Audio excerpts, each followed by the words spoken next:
Thank you. This isn't what I thought it would be. Is this what you thought it would be? It's plastic. I don't really mind the plastic. I don't really mind the plastic. I don't really mind the plastic.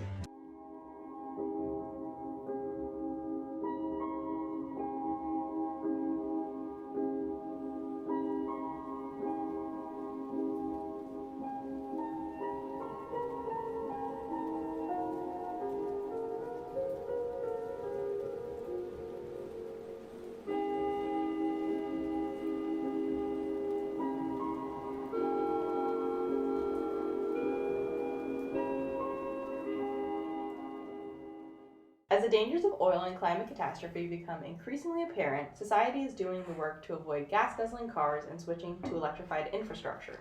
Unfortunately, this does not mean oil is going away. Even when we drive clean, cook clean, or power clean, oil maintains a foothold in our everyday lives. Plastic has become the new lifeline of the oil industry, and if we continue to ignore this reality, the issue will only get worse. Everyone has heard the negative rhetoric surrounding single-use plastics. They take hundreds of years to break down, end up in landfills, and everyone's favorite, kill the sea turtles. However, just like our examination behind the language of an oil spill, these conversations distract us from the true issue, the corporations at the top.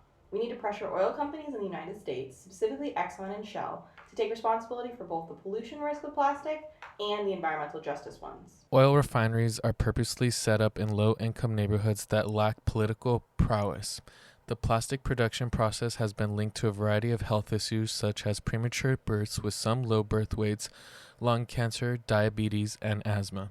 These health issues increase the burden on these communities tenfold. All the while, companies excuse their willingness to sacrifice humans for profit by boasting about their economic growth and the ability to maintain their bottom line.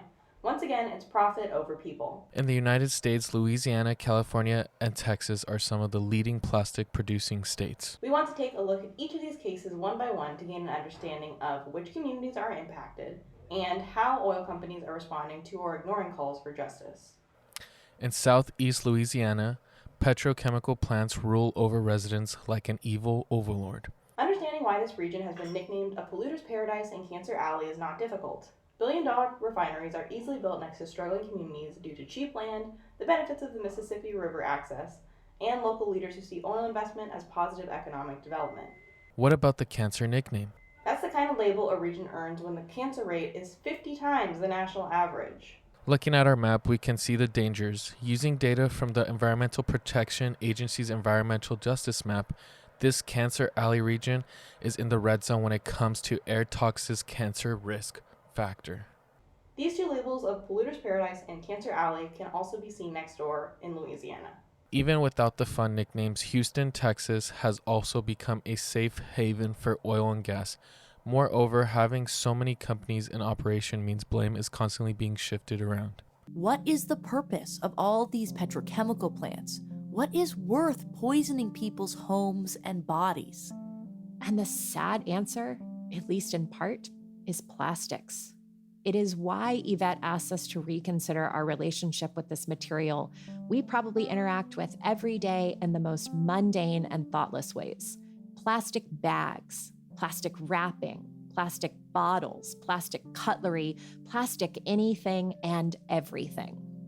It's the everyday plastics. It's the ketchup packets. It's the newly wrapped plastic items. It's the polyester, sheen, fast fashion industry. Everything is finding a home in plastic, and fossil fuels is only one of the largest industries to have a stake in that game because they see the transition of everyday people switching over to hybrid and all-electric vehicles. They see more solar panels on homes.